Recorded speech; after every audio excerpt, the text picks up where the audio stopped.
आपने ना अक्सर सुना होगा, पता क्या, कुछ ऐसे बच्चे होते हैं जो लास्ट के एक महीना पढ़ के भी ना 95 स्कोर कर जाते हैं। आपको पता है वो कैसे करते हैं? वो एक रूल के ऊपर काम कर रहे होते हैं और वो रूल पता क्या है? बहुत पावरफुल रूल है। सारा का सारा पढ़ने से टॉपर नहीं बनते भाई, वो पढ़ना है जो एग्जाम में पूछा जाएगा। मुझे एक बात बताओ, पाई क्या है? पाई रैशनल है या इररेशनल है? अब तुम कहोगे पाई तो इररेशनल नंबर है। अगर पाई इररेशनल है तो इसकी वैल्यू हम 22/7 क्यों लेते हैं भाई? मुझे एक बात बताओ, सबसे छोटा प्राइम नंबर कौन सा होता है और सबसे छोटा कंपोजिट नंबर कौन सा होता है? लिख लो, इसे लिख लो। जो भी आपका आंसर आने वाला है, अगर वो गिवन डाटा से बड़ा आने वाला है तो एलसीएम निकालते हैं, और गिवन डाटा से छोटा आंसर आने वाला है तो एचसीएफ निकालते हैं। हरे कृष्णा, क्लास 10 कैसे हैं आप सभी? Welcome to the platform of Physics Wallah. भाई आज से स्टार्ट है आप लोगों की माइंड मैप सीरीज, बहुत ही ज्यादा पावरफुल सीरीज। क्या करने वाले? पूरे चैप्टर का निचोड़ आपको मैं 30 मिनट के अंदर देने वाला हूं। सारे के सारे कॉन्सेप्ट हम समझेंगे, क्विक रिवीजन रहेगा, उसके बाद मोस्ट एक्सपेक्टेड क्वेश्चन फॉर 2024-25 वो क्वेश्चन देखने वाले हैं। आपने ना अक्सर सुना होगा, पता क्या, कि यार कुछ ऐसे बच्चे होते हैं, है ना, जो लास्ट के 15-20 दिन या लास्ट का एक महीना पढ़ के भी ना 95 स्कोर कर जाते हैं। आपको पता है वो कैसे करते हैं? वो एक रूल के ऊपर काम कर रहे होते हैं और वो रूल पता क्या है? बहुत पावरफुल रूल है। मान के चलो आपके बोर्ड एग्जाम में मैथमेटिक्स से 100 मार्क्स का क्वेश्चन पूछा जाने वाला है, और सबसे इंपॉर्टेंट रूल पता है क्या है? ये जितनी जल्दी जान जाओगे ना उतना ज्यादा हाईएस्ट स्कोर तुम कर पाओगे अपने बोर्ड एग्जाम पे। जो आपका 80% सिलेबस होता है ना, 80% सिलेबस वो केवल ना 20 मार्क्स का वेटेज रखता है, और आपका 20% भाई ऐसा सिलेबस होता है जहां से 80 मार्क्स का पूछा जाता है। तो जितने भी बच्चे ऐसे होते हैं ना जो कम समय पर पढ़ के 90 लेके आ पाते हैं, वो क्या करते हैं? वो इस 20% सिलेबस पे फोकस करते हैं। भाई सारा का सारा पढ़ने से टॉपर नहीं बनते भाई, वो पढ़ना है जो एग्जाम में पूछा जाएगा। सीबीएसई क्या चाहती है, कैसे क्वेश्चन पूछना चाहती है, वो क्वेश्चन सॉल्व करने हैं। बहुत सारे मुश्किल क्वेश्चन सॉल्व करना, बहुत सारा रायता फैला रखा है। 10-10 किताबें सॉल्व करने से हाईएस्ट मार्क्स नहीं आते, है ना। ये 20% के ऊपर इस सीरीज में हम लोग काम करने वाले, क्विक रिवीजन रहेगा और ये 20% हम कवर करके, बहुत ही ज्यादा पावरफुल सीरीज है।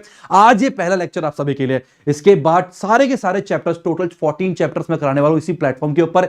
इस चैनल को सब्सक्राइब जरूर कर लेना। ये जो सीरीज है आपके हाथ से नहीं जानी चाहिए। और कौन कौन या किस किस को इस रूल के बारे में पता था, मैं जानना चाहूंगा कमेंट बॉक्स में। बहुत कम ऐसे होनहार स्टूडेंट होते हैं इनको ये रूल पता होता है। मुझे कमेंट बॉक्स में बताओ, क्या आपको रूल पता था या नहीं पता था?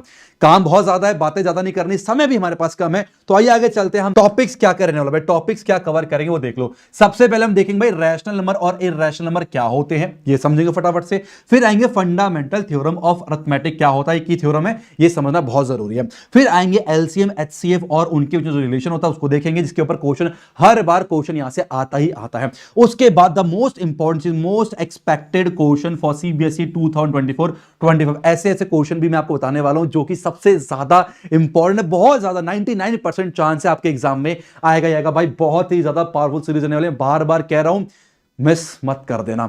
चलिए भाई स्टार्ट करते हैं फटाफट से, हमारे पास समय कम है। पहले बात करते हैं रियल नंबर्स की। क्या है रियल नंबर्स का मतलब? क्या भाई, सिंपल सी बात है कि हमारे पास झोला ले लो, है ना, उस झोले के अंदर सारे के सारे रैशनल नंबर डाल दो, उसके अंदर सारे के सारे इररेशनल नंबर डाल दो। अब जो झोला है ना उसके बाहर लिख दो रियल नंबर। मतलब क्या है? सारे के सारे रैशनल नंबर और सारे के सारे इररेशनल नंबर जब इकट्ठा करते हैं तो बनाते हैं रियल नंबर। अब बात करते हैं भाई हमारे पास क्या होता है, रैशनल नंबर क्या होता है, इसको समझते हैं फटाफट से। ठीक है भाई, एक ऐसा number, number that can be represent या expressed in the form of p upon q। भाई ऐसे नंबर जिसको हम लोग p upon q के फॉर्म पे एक्सप्रेस कर सकते हैं। जैसे कि मैंने बोला भाई 4/3 हो गया, 1/2 हो गया, ठीक है, 3/1 हो गया। ये क्या है? सब p upon q के फॉर्म पे हैं, तो ये सारे क्या है? ये आपके रैशनल नंबर कहलाएंगे। आगे डेफिनेशन क्या बोल रहा है? Where p and q are coprime. ये बहुत इंपॉर्टेंट है, जहां पर आपका जो p है और q है वो को प्राइम है। अब ये को प्राइम भला क्या होता है? को प्राइम का मतलब होता है ऐसे दो नंबर्स जिसका ना कॉमन फैक्टर 1 हो, मतलब 1 के अलावा कोई और कॉमन फैक्टर ना हो। जैसे कि मैंने बोला 2 है और 3 है। भाई 2 के क्या है? दो ही फैक्टर होंगे, कौन कौन से बताओ?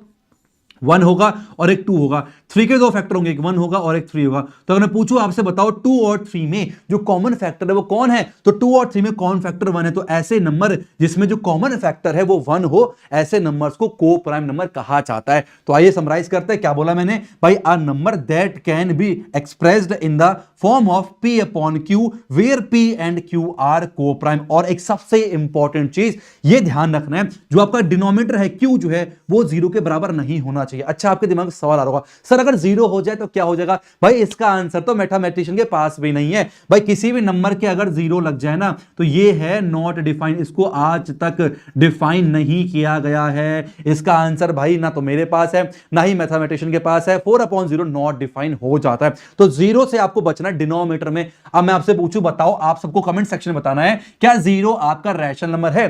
भाई इसके नीचे वन लगा सकते हैं। मैंने बोला डिनोमिनेटर जीरो नहीं होना चाहिए, ऊपर जीरो आए इससे कोई फर्क नहीं पड़ता, तो ये भी आपका क्या है, रैशनल नंबर कहलाएगा। एक और तरीका है रैशनल नंबर को समझने का, आपने क्लास 9th में पढ़ा होगा, नहीं पढ़ा है कोई बात नहीं, मैं आज बता देता हूं, ठीक है।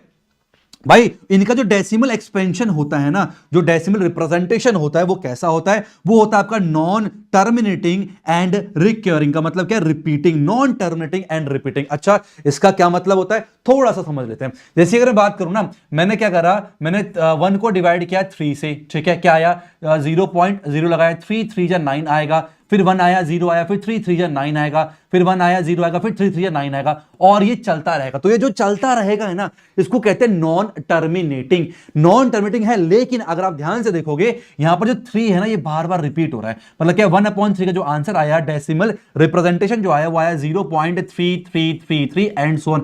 मतलब क्या है, नॉन टर्मिनेटिंग तो है लेकिन क्या रिपीटिंग है, इसलिए क्या बन जाता है, ये आ जाता है आपका रैशनल नंबर की कैटेगरी में।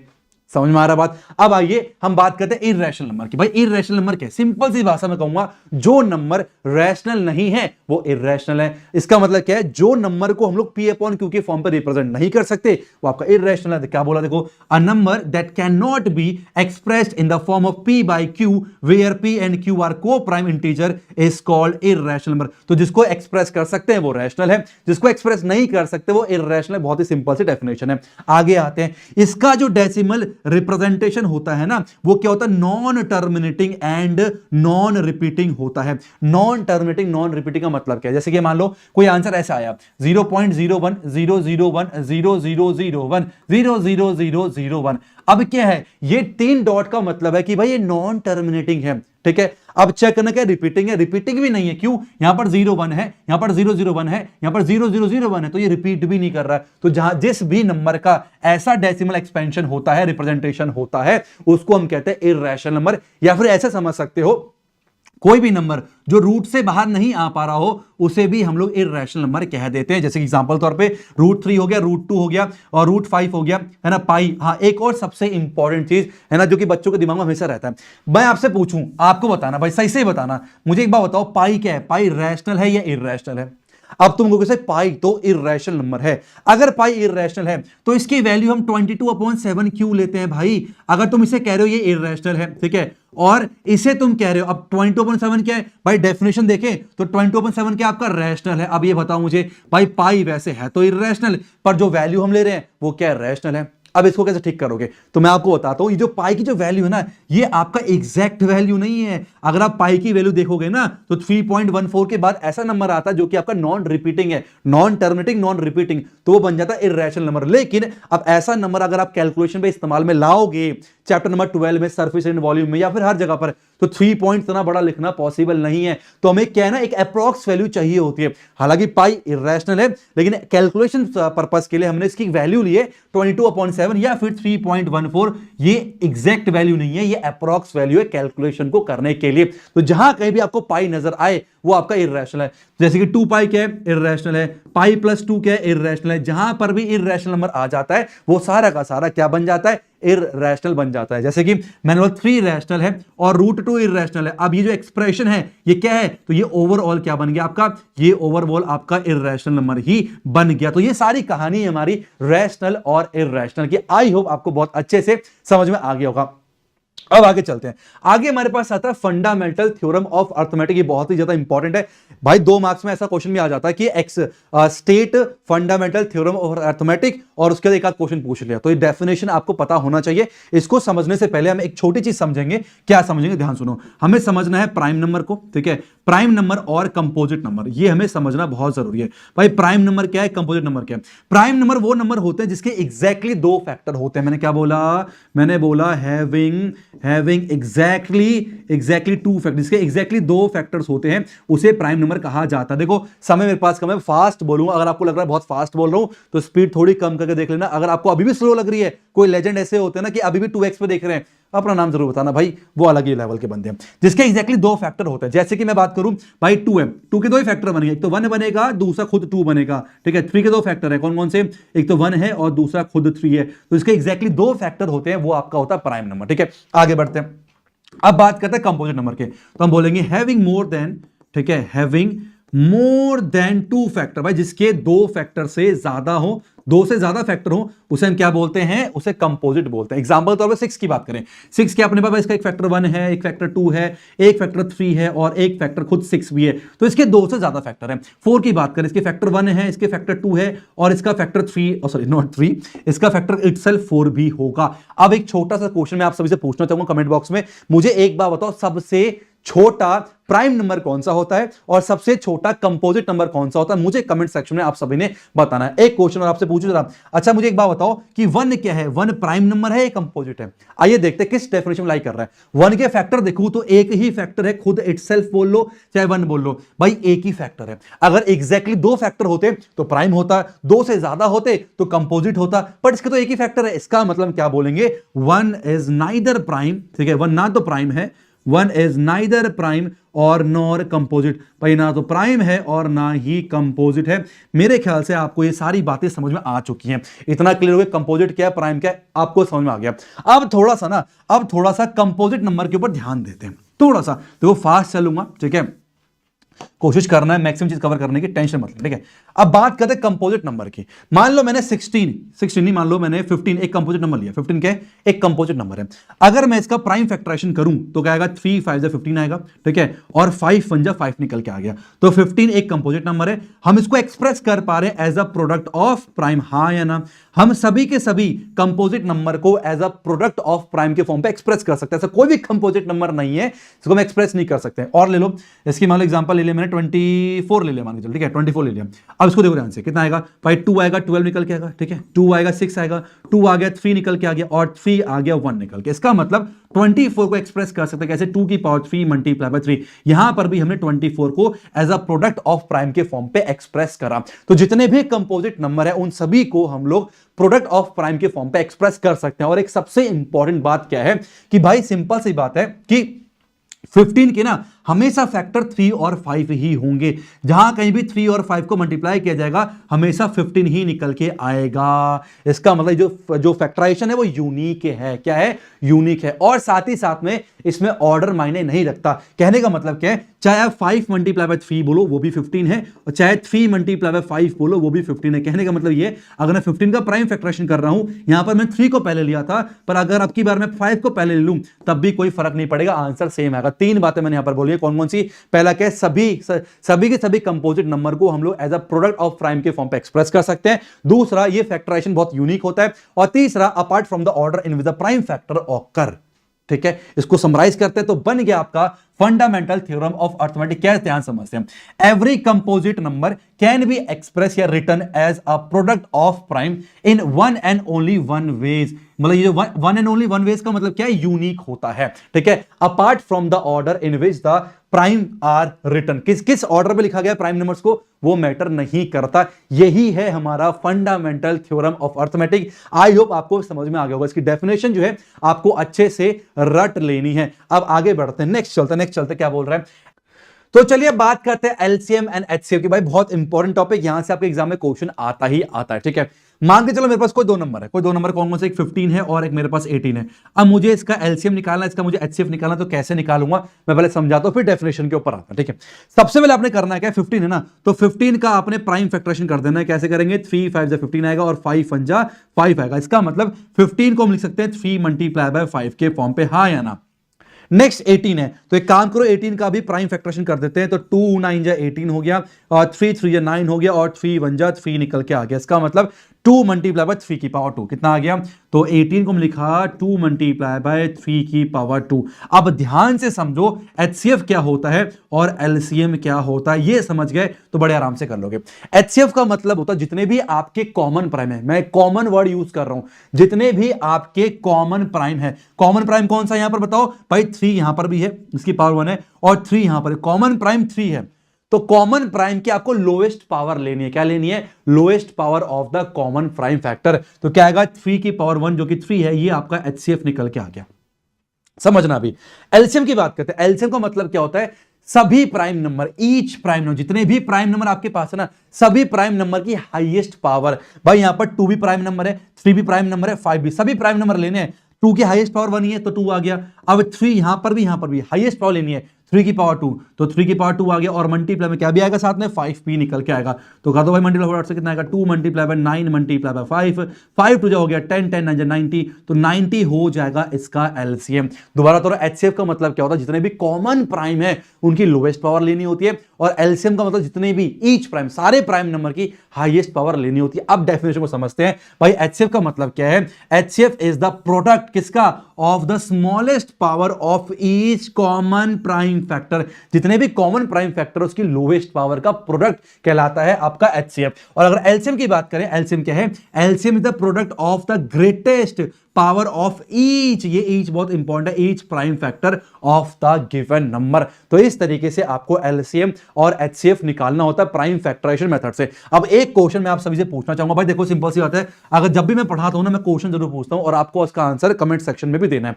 मान लो मेरे पास एक कोई ए नंबर है जो रखा x की पावर 3 y का स्क्वायर, ठीक है, और बी कोई नंबर दे रखा है x इंटू वाई की पावर 3, ठीक है, वेयर x एंड y क्या है? r prime. अगर x और y प्राइम नंबर है तो मुझे कमेंट सेक्शन में बताओ भाई इसका एचसीएफ कितना होगा और इसका एलसीएम कितना होगा। मुझे कमेंट सेक्शन में सबका आंसर चाहिए। देखते कितने बच्चों को अच्छे से समझ में आया। अब एलसीएम और एचसीएफ में ना भाई एक रिलेशन भी होता है, वहां से भी आपका 1 मार्क्स में क्वेश्चन आता ही आता है। वो रिलेशन क्या है वो समझते हैं। मान के चलो मेरे पास कोई 2 नंबर है, ए और बी, मेरे पास क्या है? कोई भी 2 नंबर है, ठीक है। तो उन 2 नंबर का जो एचसीएफ है और उन 2 नंबर का जो एलसीएम है वो product of A and B के बराबर निकल के आता है। अच्छा कैसे पता चलेगा? देखो हमने अभी 2 नंबर लेते, कौन से लेते? हम लेते 15, 18, ये हमने 2 नंबर लेते, हाँ या ना? ठीक है। इसका जो एचसीएफ कितना आया था? इसका एचसीएफ 3 निकल के आया था और एलसीएम कितना आता है? एलसीएम हमारे पास 90 निकल के आया था, हाँ या ना? अभी हमने पीछे एचसीएफ कितना निकाला था? इसका 3 निकाला था, एलसीएम कितना? 90 निकाला था। अब ये बराबर आना चाहिए 15 मल्टीप्लाई बाय 18 के, इनके हिसाब से। आइए चेक करते हैं। 9 3 27, 270 यहां पर निकल के आ गया। इसकी मल्टीप्लाई फटाफट से यहां पर कर देते हैं। 8 5 40, 5 4 9, 8 8, ये कितना आ गया? 8 8 16 और 17, 270। तो देखो बिल्कुल सही बात है। अगर हमारे पास कोई 2 नंबर है ए और बी, तो उनका जो एचसीएफ है, उनका जो एलसीएम है, उनको मल्टीप्लाई करेंगे तो ए मल्टीप्लाई बी के बराबर निकल के आएगा। बहुत ही ज्यादा इंपॉर्टेंट रिलेशन है। और यहां पर ना एक और सबसे इंपॉर्टेंट बात, जिसके ऊपर 1 मार्क्स का क्वेश्चन आपके 2 या 3 बार सीबीएसई बोर्ड में पूछा जा चुका है, वो क्या है? जो एचसीएफ है ना हमारे पास, वो हमेशा फैक्टर होता है एलसीएम का। मतलब क्या है? हमेशा एचसीएफ एलसीएम को डिवाइड कर देगा। ये बात हमेशा अपने ध्यान में रखनी है। इसके ऊपर क्वेश्चन आपके एग्जाम में आता ही आता है। एक लास्ट हमारे पास और है, थ्योरम है छोटा सा, जो कि आपको समझना चाहिए। जब हम प्रूफ करते हैं ना, prove that root 3 is irrational, वहां पर एक काम आता है। थ्योरम कह रहा है let p be a prime number and if p divides a square then p divides a। बहुत ही आसान सा थ्योरम है, इसको आप लोग एग्जांपल समझ सकते हो। मान के चलो मेरे पास कोई प्राइम नंबर है, फिर लेट सपोज कोई p एक प्राइम नंबर है, ठीक है, इस तरीके से, और मैंने a जो है ना, a मैंने ले लिया 6 ले लिया, मान के चलो क्या ले लिया? a ले लिया 6 मैंने, ठीक है। अब क्या देखो मेरे पास क्या है, अगर p a स्क्वायर को डिवाइड कर रहा है, ठीक है, तो p a स्क्वायर कितना आएगा बताओ? a स्क्वायर हमारे पास 36 निकल के आएगा ना, तो हमारे पास देख सकते हैं 36 आराम से डिवाइड हो जाएगा किससे?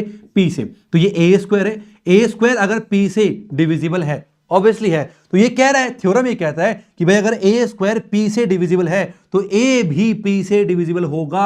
a 6 है और ऑब्वियसली बात है आंसर 2 निकल के आएगा। तो ये ऑब्वियस सा थ्योरम है, आपको सिर्फ ये समझना है कि अगर मान लो कोई भी प्राइम नंबर है, वो अगर a स्क्वायर को डिवाइड कर रहा है तो वो प्राइम नंबर a को भी डिवाइड कर देगा। इसका इस्तेमाल हम लोग कहां पर करेंगे? जहां प्रूफ करना होता है, proof that root 3 is an irrational number, root 2 is irrational number, root 5, वहां पर एक काम आता है। अब सारा का सारा कॉन्सेप्ट हम लोगों ने पढ़ लिया है। अब बारी यहां पर मोस्ट एक्सपेक्टेड क्वेश्चन करने की। तो आइए करते हैं। पहला क्वेश्चन ये रहा, आप सभी के स्क्रीन के ऊपर क्या कह रहा है, ध्यान सुनेंगे। कह रहा है let a and b two positive integers such that a दे रखा है इस तरीके से और बी दे रखा कुछ इस तरीके से, ठीक है। और कह रहा है पी और क्यू हमारे पास क्या प्राइम नंबर है। अगर एचसीएफ दे रखा है इसका इतना और अगर एलसीएम दे रखा है इतना, तो बताओ इसकी वैल्यू क्या होगी। बहुत ही ज्यादा जबरदस्त क्वेश्चन है, इस बार 1 मार्क्स में आने के सबसे ज्यादा चांस है, ठीक है। यहां पर क्या बोला गया, ध्यान सुनना। अगर मेरे पास दे रखा है ए कितना, पी की पावर 3 और क्यू की पावर 4 और बी क्या दिया हुआ है, पी स्क्वायर दे रखा है और क्यू की पावर 3 दे रखा है, ठीक है। पी और क्यू क्या है हमारे पास प्राइम नंबर है। अच्छा एक बात बताओ, अगर मैं एचसीएफ की बात करूं, एचसीएफ क्या निकल के आएगा, एचसीएफ होगा, एचसीएफ का मतलब क्या, जितने भी हमारे पास कॉमन प्राइम है उनकी लोएस्ट पावर। भाई पी कॉमन है तो पी स्क्वायर लोएस्ट है, क्यू कॉमन है क्यू3 लोएस्ट है। ये आपका जो है एचसीएफ निकल के आ गया। इन्होंने एचसीएफ दे रखा, क्या दे रखा है एचसीएफ, इन्होंने पी की पावर m है और क्यू की पावर n है। तो अगर मैं कंपेयर करूं, यहां से m कितना आ गया 2 निकल के आ गया और n कितना आ गया 3 निकल के आ गया। m और n की वैल्यू यहां से निकाल ली है, ठीक है। अच्छा आगे चलते फटाफट से। अब क्या है हमारे पास, अगर मैं एलसीएम की बात करूं, LCM of A comma B की बात करूं, देखो ध्यान से भाई, एलसीएम क्या होता है, जितने भी आपके प्राइम नंबर उनके हाईएस्ट पावर, तो पी का हाईएस्ट 3 है तो पी की पावर 3 आ गया, क्यू का हाईएस्ट 4 है तो क्यू की पावर 4 निकल के आ गया। इन्होंने एलसीएम क्या दिया हुआ है, इन्होंने एलसीएम दे रखा है पी की पावर आर और क्यू की पावर एस।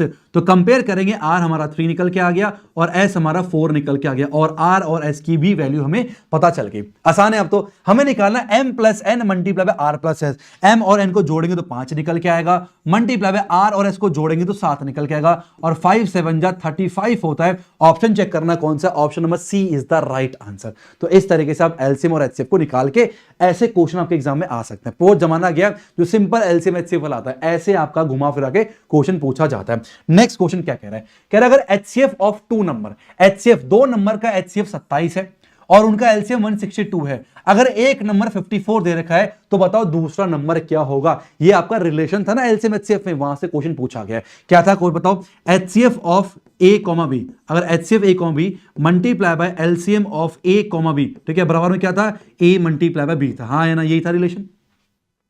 एचसीएफ दे रखा है 27, ठीक है, और एलसीएम दे रखा 162। कह रहा अगर एक नंबर आपका 54 है तो दूसरा नंबर बताना, बी बताना क्या निकल के आएगा, ठीक है। तो बताओ कितना होगा, बी आएगा 27 मल्टीप्लाई बाय 162 और डिवाइड बाय 54 निकल के आ गया। 27 1 जा 27, ठीक है, ये 1 जा और 2 बार में खत्म हो जाएगा। तो बी कितना आ गया, काट दो, 2 8 जा 16, 2 1 जा 2, बी यहां से आपका 81 निकल के आ गया। तो रिलेशन के ऊपर मैंने कहा था ना क्वेश्चन आता है, इस प्रकार क्वेश्चन आपके एग्जाम में हमेशा आता है। Option number D is the right answer. क्या आएगा, D for Deepak sir, D is the right answer. अब चलते नेक्स्ट क्वेश्चन, भाई क्या कह रहा है, नेक्स्ट हमारे पास है HCF of 65 and 117 is expressible in the form of this। ये भी बहुत ज्यादा इंपॉर्टेंट क्वेश्चन है आपके एनसीईआरटी एग्जाम्पलर का, बहुत ज्यादा बार आपके पीवाईक्यूज में पूछा जा चुका है। क्या बोल रहा है क्वेश्चन, कह रहा है अगर इसका जो HCF है ना, इसका HCF इस फॉर्म पे एक्सप्रेस कर पा रहे हैं, मतलब इसका जो HCF है वो इसके बराबर, तो m की वैल्यू बतानी। तो पहला काम क्या है, आइए पहले इसका HCF निकालते हैं। तो 65 को हम लोग क्या करना पड़ेगा, प्राइम फैक्टरेशन करना पड़ेगा, ठीक है। तो किससे कटेगा ये, 5 से, 5 1 जा 5, 5 से 15, 13 प्राइम नंबर है, 13 1 जा, तो 65 आएगा कैसे, 5 मल्टीप्लाई बाय 13। सेम ऐसी 117 हमारे पास दे रखा है, इसको भी करते हैं फटाफट से। ये करेगा 3 से, 3 3 जा 9, 3 9 जा 27, 3 1 3 3 जा 9 और 13 1 जा 13। तो यहां पर जो 117 है वो आएगा कैसे, 3 का स्क्वायर मल्टीप्लाई बाय 13। HCF क्या होता है, कॉमन प्राइम की लोएस्ट पावर, 13 कॉमन प्राइम है, तो HCF हमारे पास 13 निकल के आ जाएगा। अब ना जो HCF 13 है ये हम इस फॉर्म पे एक्सप्रेस कर पा रहे हैं। तो 13 बराबर में आ गया 65m माइनस में 117, इधर आगे प्लस का हो जाएगा, 13 प्लस में 117 बराबर में 65m निकल के आ गया। ये आ गया 130 बराबर में 65m और यहां से m निकल के आ गया 130 डिवाइड बाय 65 और यहां से m हमारे पास 2 निकल के आ जाएगा। ऐसे क्वेश्चन एग्जाम में आते हैं। 2 बताओ भाई कहां पर है, option B is the right answer. मैं बार बार कह रहा हूं भाई, मैं थोड़ा फास्ट चल रहा हूं ताकि ज्यादा क्वेश्चन कवर करा सकूं। अगर आपको बहुत ज्यादा तेज लग रहा है, आप प्लीज, आपसे रिक्वेस्ट है स्पीड को कम करके जरूर देखिएगा।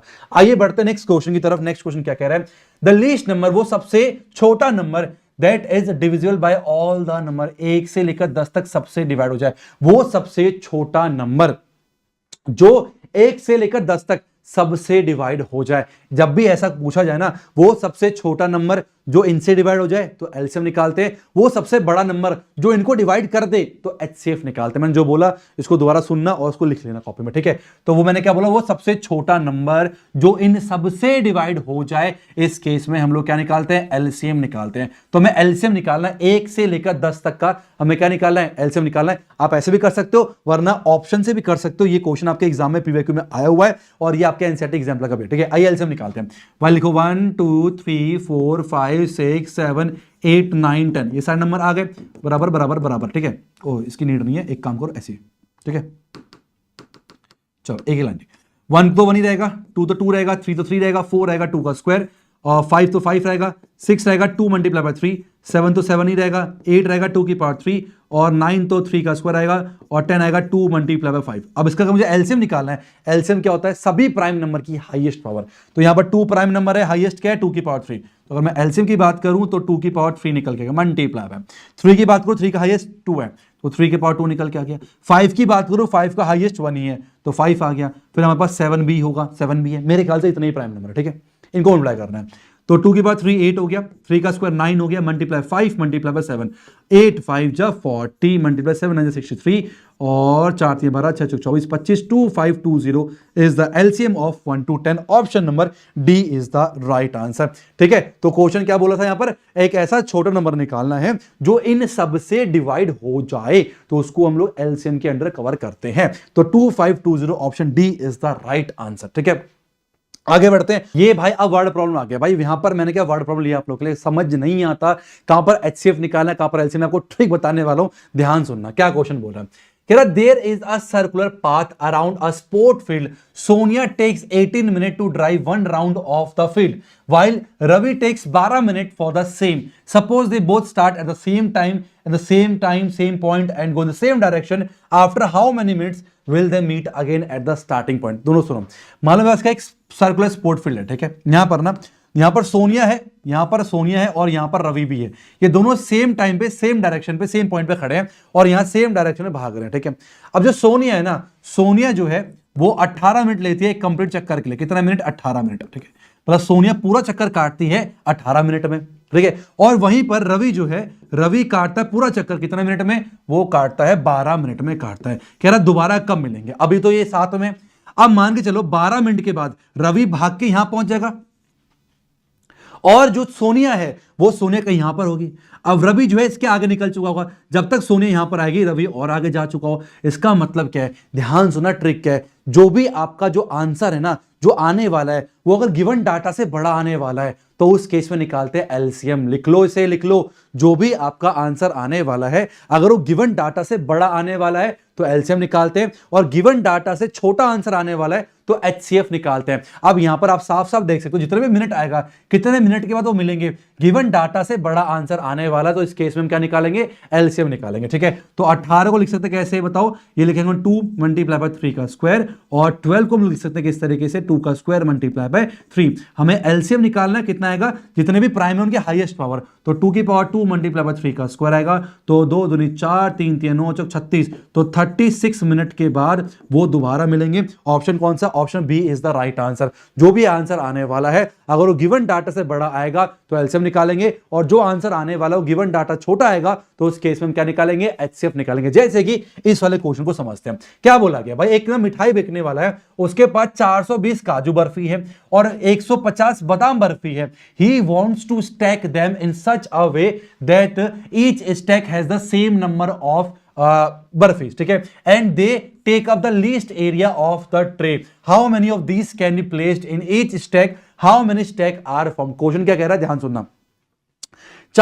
मेरे पास 420 ना काजू बर्फी है और मेरे पास 150 बादाम बर्फी है। अब ना स्टैक का मतलब कि एक के ऊपर एक के ऊपर एक रखना है, ठीक है। तो कह रहा है एक ट्रे दे रखा है, इसके ऊपर ना मैं एक बर्फी के ऊपर एक बर्फी ऐसे करके ना क्या बनाऊंगा, स्टैक बनाऊंगा, ठीक है। क्या बनाऊंगा, स्टैक बनाऊंगा। तो कह रहा है बताओ मुझे कितने स्टैक बनाने पड़ेंगे कि कम से कम एरिया रहे, और हर स्टैक में कितने बर्फी होंगे। दो क्वेश्चन पूछा है, कितने स्टैक बनेंगे और हर स्टैक में कितने बर्फी होंगे, आपसे पूछा। आप सिंपल बताओ। अब मेरे पास 420 काजू बर्फी है, ठीक है। अब जो आंसर आएगा, जो मेरे पास स्टैक होंगे मान लो ये स्टैक है, इसमें क्या आपको क्या लगता है 420 से ज्यादा बर्फी होंगे? नहीं ना। 420 बर्फी को मुझे इस तरीके से, मेरे पास ये कोई ट्रे है, इस तरीके से यहां पर ऐसे करके ना, ऐसे करके बर्फी को रखना है, ऐसे करके बर्फी को रखना है, ठीक है। तो मेरे पास 420 तो भाई बर्फी होंगे नहीं ना, यहां पर 420 बर्फी तो होंगे नहीं, ऑब्वियसली बात है 420 बर्फी से कम एक स्टैक में बर्फी होगा। इसका मतलब जो आंसर आने वाला है वो गिवन डाटा से छोटा आने वाला है। इस बात को समझ पा रहे हो क्या? मुझे कमेंट सेक्शन में बताओ। भाई 420 बर्फी है, इसको मुझे स्टैक एक के ऊपर एक करके रखना है, तो एक में जो स्टैक है कितने बर्फी होंगे? 420 से ज्यादा थोड़ी होंगे, 420 को तो डिस्ट्रीब्यूट कर रहे हैं ना, तो आंसर गिवन डाटा से छोटा आने वाला है। तो इस केस में क्या निकालेंगे? इस केस में HCF निकालेंगे। तो करना क्या है? 420 का प्राइम फैक्टरेशन करना है। 210, 2 105 आएगा, ठीक है। 3 से 3 3 9, 3 5 15, ठीक है। फिर 5 7 35 और 7 एकम 7 निकल के आ गया, ठीक है। ऐसी 150 है, 150 कितना आएगा बताओ? ये आएगा 3 5 जा 15, 0 निकल के आएगा, ठीक है। और ऑर्डर मैंने रखता मर्जी है, ठीक है। तो 5 से करेंगे, 5 10 जा 50 हो गया, 5 2 जा 10 निकल के आ गया, और 2 1 जा 2 निकल के आ गया। तो बताओ क्या निकल के आएगा? तो 420 को कैसे लिखा हमने? 2 का square multiply 3 multiply by 5 multiply by 7, और अगर बात करूं 150 को तो हमने लिखा 2 मल्टीप्लाई बाय 3 मल्टीप्लाई बाय 5 का स्क्वायर। हमें क्या निकालना है? HCF। HCF क्या होता है? कॉमन प्राइम की लोएस्ट पावर। तो HCF 2 आएगा, 3 आएगा और 5 आएगा, तो आ गया 5 3 15 दूनी 30। तो HCF जो है वो 30 निकल के आएगा। इसका मतलब ये हुआ, इसका मतलब ये हुआ कि एक स्टैक में हमारे पास 30 बर्फी होंगे, हाँ या ना? ठीक है, एक स्टैक में 30 बर्फी होंगे, ये हमें पता चल गया। अब इसने एक क्वेश्चन और पूछा था कि एक स्टैक में कितने बर्फी होंगे। दूसरा क्वेश्चन था हमारे पास कि कितने स्टैक होंगे, ठीक है। अब ध्यान सुनना भाई, 420 और 150 टोटल कितनी बर्फी हुई? ये हुआ हमारे पास 570। मेरे पास 570 बर्फी है और एक स्टैक में 30 बर्फी आएंगी, तो कितने नंबर ऑफ स्टैक क्या बनेगा? नंबर ऑफ स्टैक बन जाएगा कितना बोलो? ये बनेगा 570 डिवाइड बाय 30, काटेंगे इस तरीके से, है ना। तो 3 से काटेंगे, 3 कम 3 3 27, तो नंबर ऑफ स्टैक क्या होंगे? तो 19 मेरे पास स्टैक बनेंगे और एक स्टैक में 30 बर्फी मेरे पास होने वाली है। ऑप्शन नंबर कौन सा होगा? पहले क्या पूछा था? How many this can place each stack. एक स्टैक में कितने होंगे और कितने स्टैक बनेंगे? तो 30 19, option number A is the right answer. मैं फिर से कह रहा हूं, जो भी आपका आंसर आने वाला है, अगर वो गिवन डाटा से छोटा आने वाला है तो क्या निकालोगे? HCF, और जो भी आंसर आने वाला गिवन डाटा से बड़ा आने वाला है तो उस केस में LCM निकाला जाता है। ये अभी थोड़ा मुश्किल लग रहा होगा, बट एक दो बार करोगे तो बहुत ही ज्यादा आसान लगने लगेगा। आगे बढ़ते हैं, नेक्स्ट क्वेश्चन ये आप सभी के स्क्रीन के ऊपर। प्रूफ दैट 5 प्लस में 3√2 is an irrational number, it being given that √2 is irrational. 5 plus में 3√2 इरेशनल प्रूफ करना है। ये दे रखा है कि √2 कैसा है? इरेशनल है। देखो जो क्वेश्चन है √2 √3 √5, ये तो भाई इंपॉर्टेंट है ही, ठीक है। ये आप खुद से कर सकते हो, एग्जांपल में दे रखा है आपको। लेकिन जो कंबाइन वाले क्वेश्चन से बहुत ज्यादा कंफ्यूजन होती है, और सच बताऊं ना, ये क्वेश्चन इससे ज्यादा आसान होता है। ऐसे क्वेश्चन को कॉन्ट्राडिक्शन मेथड से सॉल्व किया जाता है। कैसे करना मैं आपको समझाता हूं। हमने करना क्या? उल्टा मानना है। लेट अस एज्यूम दैट, ठीक है, लेट अस एज्यूम दैट, क्या एज्यूम करना है कि 5 प्लस में 3√2 इज, हमने क्या मान लिया? रेशनल मान लिया, ठीक है। अगर ये रेशनल है, इसका मतलब हम इसको 5 प्लस में 3√2 को a के बराबर लिख सकते हैं, और एक है a is any rational number, एक है a कोई भी रेशनल नंबर मेरे पास दे रखा है, हाँ या ना? ठीक है। अब क्या करना है? √2 अगला छोड़ो, 3√2 निकल के आ गया a माइनस में 5, और √2 निकल के आ गया a माइनस में 5/3। अब मैं तुम्हें एक मजेदार चीज दिखाता हूं। देखो a क्या है बताओ? a क्या है? a हमारे पास क्या रैशनल है? 5 रैशनल 3 रैशनल। जो राइट हैंड साइड है a माइनस में 5/3 एज इज क्या है? Is rational. ये क्या है? रेशनल है।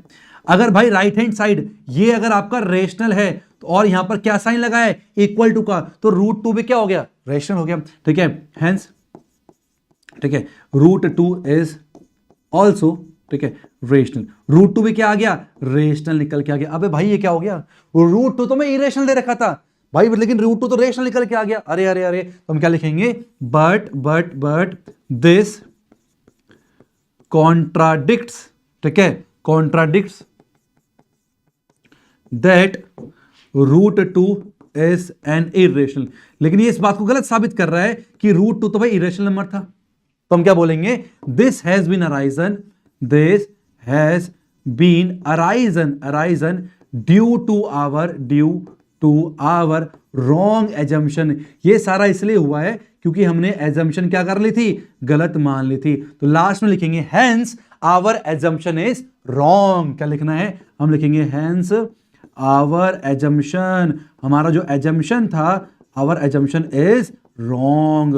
आवर एजम्पशन क्या था, रॉन्ग था। क्या हमने मान लिया था, हमने गलती से मान लिया, भाई गलती भारी मिस्टेक हो गया, हमने इसको क्या मान लिया, हमने इसको रैशनल मान लिया। तो हम बोलेंगे सो 5 प्लस में 3√2 इज एन इर्रेशनल नंबर। ये क्या है, एक इर्रेशनल नंबर ही होगा, और ये बात यहां पर खत्म हो जाती है। तो जब भी आपके एग्जाम में से कंबाइन करके आए ना, ये चाहे लिखा हो चाहे ना लिखा हो, ये मान के चलना है गिवन है, ये आपका इर्रेशनल दे रखा है। तो इस तरीके से हमारा चैप्टर 1 होता समाप्त। हमने बहुत फास्ट तरीके से क्विक रिवीजन किया, ठीक है, थोड़ा फास्ट हो गया, आई नो, आप प्लीज स्लो करके देखना। और उसके बाद हमने बहुत सारे यहां पर क्वेश्चंस के जो कि बहुत इंपॉर्टेंट है इस बार बोर्ड एग्जाम के लिए। आई होप आपने बहुत अच्छे से इसको एंजॉय किया होगा। अपना फीडबैक मुझे कमेंट सेक्शन में जरूर देना। बाकी सारे चैप्टर्स भी इसी प्रकार से आपके आने वाले माइंड मैप के सीरीज में।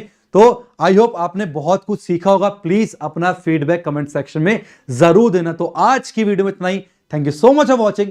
हरे कृष्णा।